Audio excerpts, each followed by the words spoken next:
Good afternoon on what is a cool, bright and sunny day. It is Friday, September the 16th. I've got a nice hot cup of tea.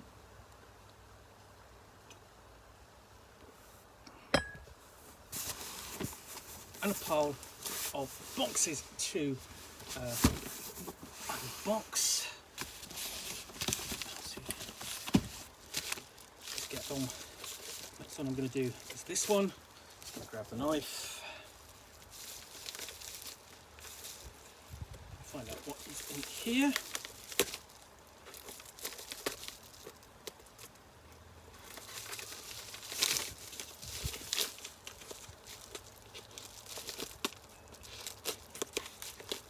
Try not to stab myself. It's almost coming undone easily.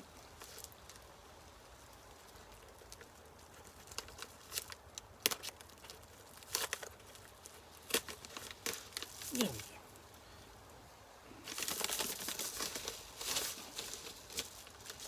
And what I've got here is this,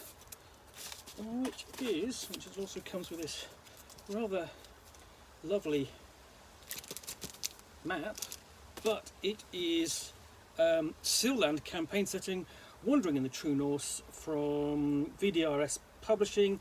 It's a 5th edition compatible campaign supplement. So, welcome Svillanda, to the world of war and glory, to the world of ice and death, to the world of Svilland. Here you will find the warmest hearths of the Viking Sylvanders, the nomadic Kuning, the clans of the Dverga, and the tribes of half-Juttans.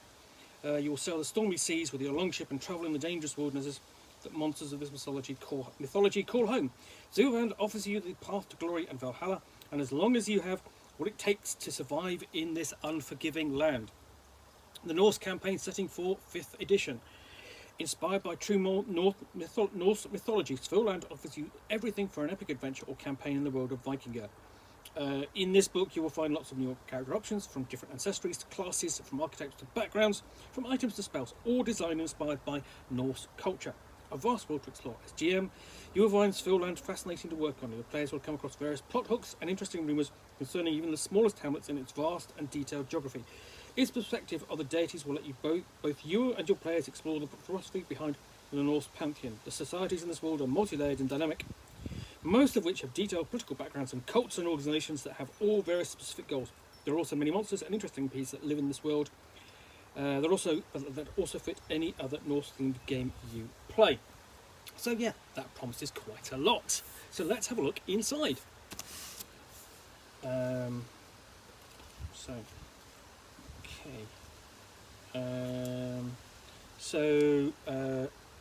it is DRS. Is it DRS? Actually, it's DRS, not BDRS, and it's because it's Realm Storytellers. Oh, I got an inquisitive coming in. Hello.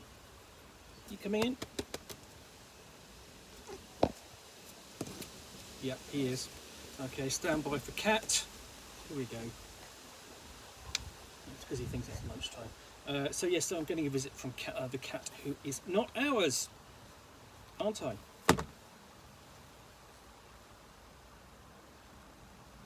So I've got to pay him attention and tell you about this book. Isn't that fun for all of us?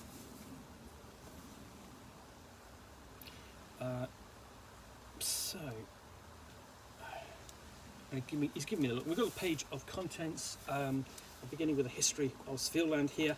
From before Svilland, the first age, through the multiple ages up through the Awakening, and the war to the third age and beyond.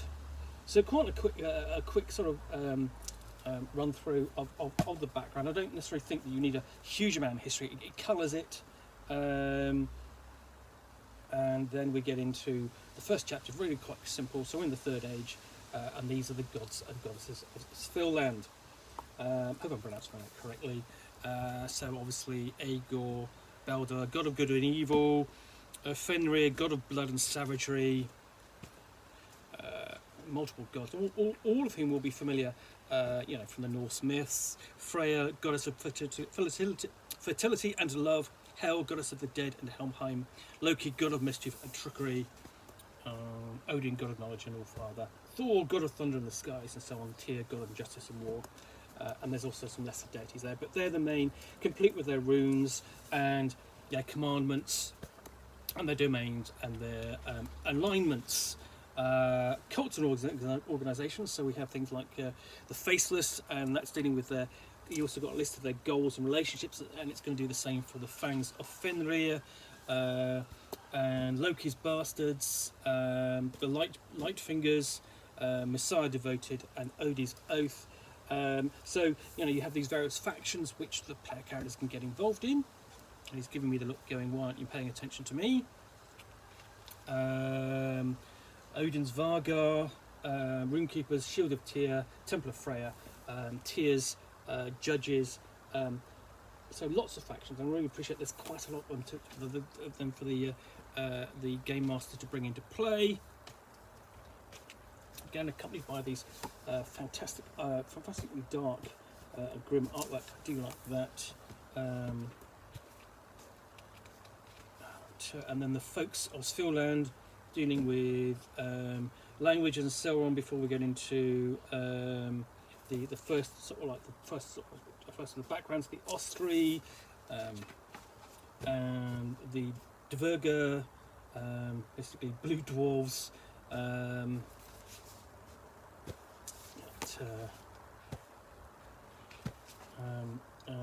the half Jotun. So you've got numerous interesting character types, König, and so on.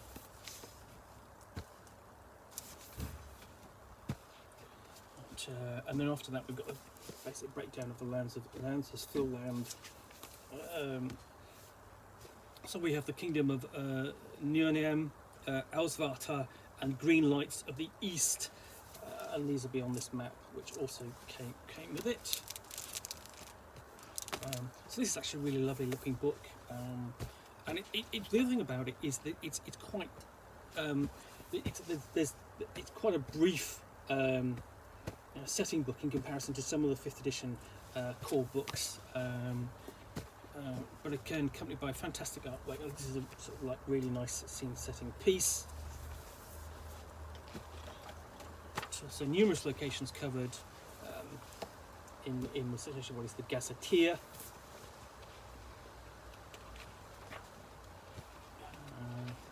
And then, so just flipping through these.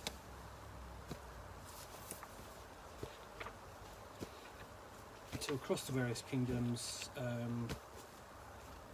I'm just flipping through.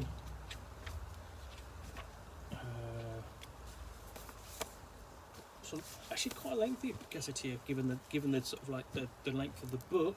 Then we get into the Green Lights of the East.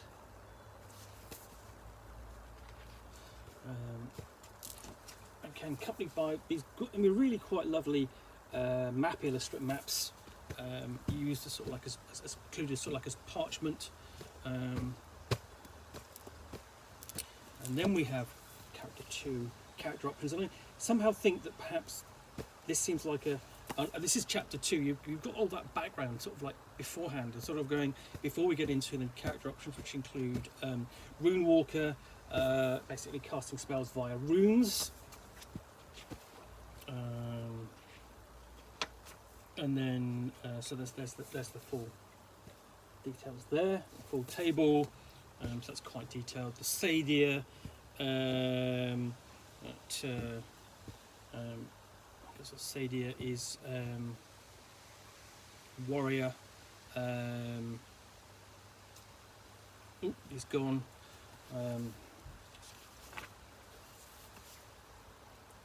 I could be wrong about the Sadir being, but no, it's another spellcaster, basically using calling upon the spirits. Again with great artwork. I really do like the artwork in here. And there's the table for the Sadir. And I hope I'm pronouncing this wrong. And then we've got so basically just 2 new classes. The other ones will come from the player's handbook, of course. Then we are archetypes.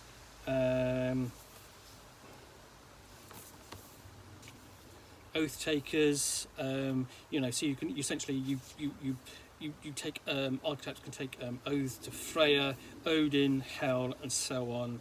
And then we have barbarian paths, like Path of the Berserker, Path of the Slurfningling, and I'm saying that wrong, I really am.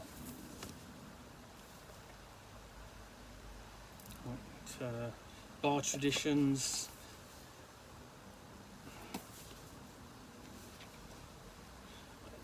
So fighter archetypes. So there's quite a lot of depth, and detail to the characters to really fit them into the setting. So you can have a shield maiden or a shield man there. You can, you know, be a Vikingeer and have a life on the seas. You have Gotti domains for your divine spellcasters. Various domains for that. You can even have a sacrifice domain. How brilliant is that? I mean, you know, all right, it's sort of like, you know, you gain power through making sacrifices. It's brilliantly appropriate for the setting. Whether or not you want to actually fully roleplay that is another matter, but it's part of it. And then ranger archetypes and so on. So it's going through the different classes and explaining how to fit them into the settings, so sourceless origins, and so on. And then we have backgrounds. So Destinied, Carl, Reverend, all in addition to the basic characters, and then feats. Very few feats, but again, you don't really need a huge number of feats because Dungeons & Dragons 5th edition isn't a game about feats. And then spells and rituals. So a long list of these. So for the various different backgrounds and classes. So I'm not going to flip through all of these, show you every page. But you might have Spirit Storm or Treacherous Bonds, Weakened Blade, Webs of Ice. And I'm sure a lot of these could easily be taken straight out of this and applied to your own campaign for interesting kind of magic if you wanted that. Rituals, casting as well, because that's a big part of being a spellcaster. Only a couple actually before we get into items and equipment. Dealing, essentially we've got various types of armour, so weapons. Actually keeps that all quite short. There isn't a huge wide variety of weapons that the Vikings used. So then we have various types of magical armour, powerful armour, and so on. To weapons like the Widowmaker's Spear or Thor's Fist or Wall Cleaver, nicely illustrated too. And things like Restless Boots of Freya, runestones and their effects.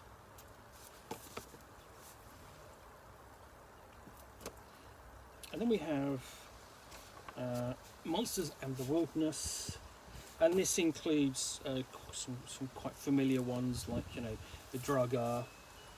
I guess it would have been what the Revenant was kind of based on, I suppose. Even a frostbitten Dragar, which is sort of so on. A Tormented Soul, Howl Staghead. Thunder Guard, Vartar Blade. All with stats, bit of description. Not actually a lot of description to these, I would say. I would have liked to a bit more to them, but yeah.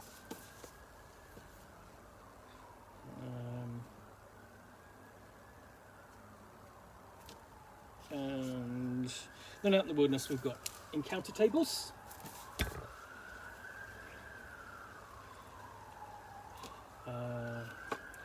And So that's not too long before we have friends and foes. So and so we have, we've got first one, Alison the Arisen, and you've got his story, his goals, how to role play him, full stats. So then it goes on to the next NPC. So you've got options for bringing him into play, and all of these NPCs and how they interact with, and they really sort of discuss how they should interact, they can interact with the player characters and become part of their adventures, whether they're as allies or enemies. So essentially, you've got like long-term kind of adventure seeds. Then I've got a map of Svilland.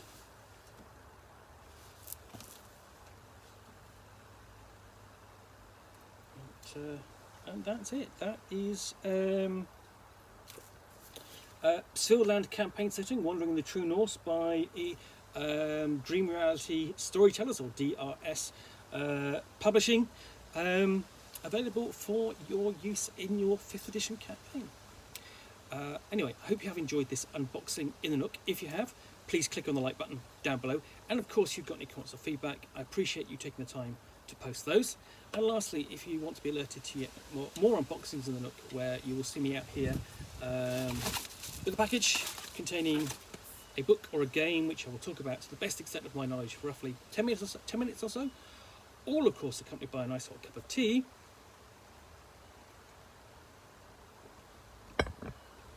Then please do hit that subscribe button down below. In the meantime, thanks again for watching another unboxing the Nook. I'll be back again soon with another one. Bye for now.